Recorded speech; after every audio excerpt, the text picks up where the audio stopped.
ابابیل کیا قاعدہ ہوگا؟ حروف لیل کیوں؟ یا ساکن سے پہلے زبر آیا ہوا ہے، اس لیے یہاں پر حروف لیل کا قاعدہ ہوگا اور جلد نرمی سے پڑھا جائے گا۔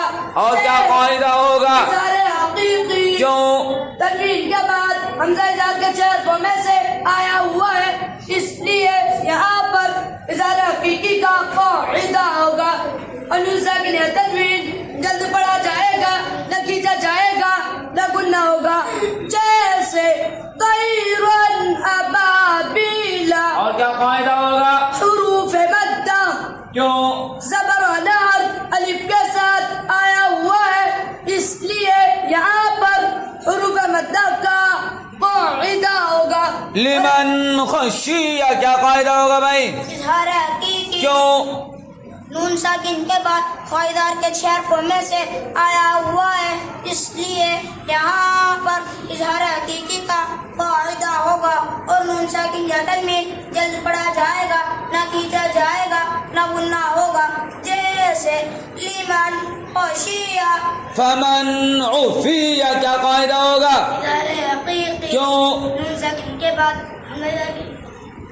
کے چرخوں میں سے آیا ہوا ہے، اس لیے یہاں پر اظہار حقیقی کا قاعدہ ہوگا اور نون ساکن تنوین جلد پڑھا جائے گا، نہ کھینچا جائے گا، نہ گننا ہوگا، جیسے فمن عفیہ۔ کفوا احد کیا قاعدہ ہوگا رے؟ حقیقی کیوں؟ تنوین کے بعد حمزہ اظہار کے چرخوں میں سے آیا ہوا ہے، اس لیے یہاں پر افعال حقیقی کا قاعدہ ہوگا اور نون ساکن تنوین جلد پڑھا جائے گا، نہ کھینچا جائے گا، نہ گننا ہوگا، جیسے کفوا احد۔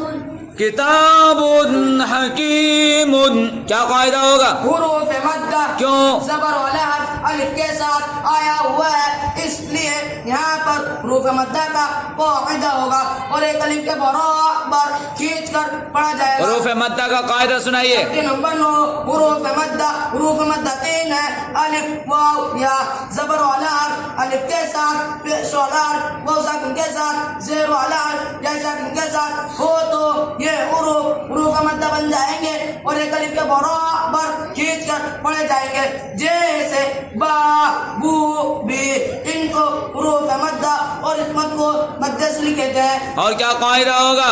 اظہار حقیقی کیوں؟ تنوین کے بعد حائزہ کے چرخوں میں سے آیا ہوا ہے، اس لیے یہاں پر اظہار حقیقی کا قاعدہ ہوگا اور نون ساکن تنوین جلد پڑھا جائے گا، نہ کھینچا جائے گا، نہ گننا ہوگا، جیسے کتاب حکیم۔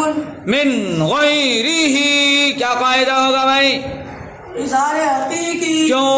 نون ساکن کے بعد غیر نثار کے چھ حرفوں میں سے آیا ہوا ہے، اس لیے یہاں پر اظہار حقیقی کا قاعدہ ہوگا اور نون ساکن یا تنوین جلد پڑھا جائے گا، نہ کھینچا جائے گا، نہ گننا ہوگا۔ اور کیا قاعدہ ہوگا؟ حروف لیل کیوں؟ غیر ساکن سے پہلے اور کیا قاعدہ ہوگا؟ حروف مدہ کیوں؟ سلا کیوں؟ ہاں کے نیچے کڑی زیر آئی ہوئی ہے، اس لیے یہاں پر مد سلا کا قاعدہ ہوگا اور ایک کتاب حکیم کیا قاعدہ ہوگا بولیے؟ حروف مدہ کیوں؟ زبر والا حرف الف کے ساتھ آیا ہوا ہے، اس لیے یہاں پر حروف مدہ کا قاعدہ ہوگا۔ اور کیا قاعدہ ہوگا؟ سارے حقیقی کیوں؟ تنوین کے بعد حائزہ کے چھ حرفوں میں سے آیا ہوا ہے، اس لیے یہاں پر حروف مدہ کا قاعدہ ہوگا اور ایک الف اور کیا قاعدہ ہوگا؟ حروف مدہ کیوں؟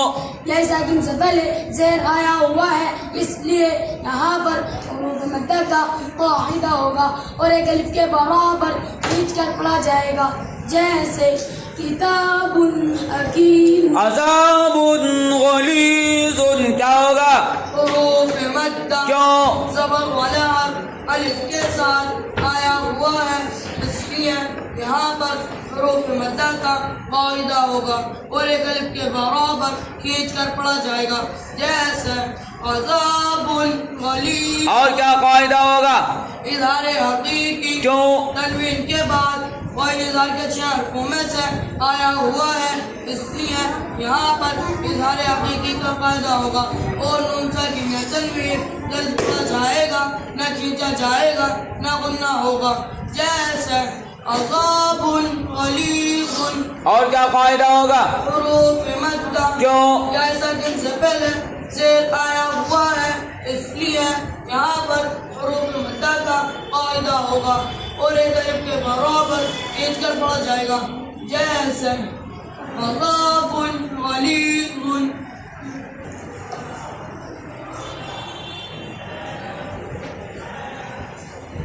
زا دا کیا قاعدہ ہوگا؟ حروف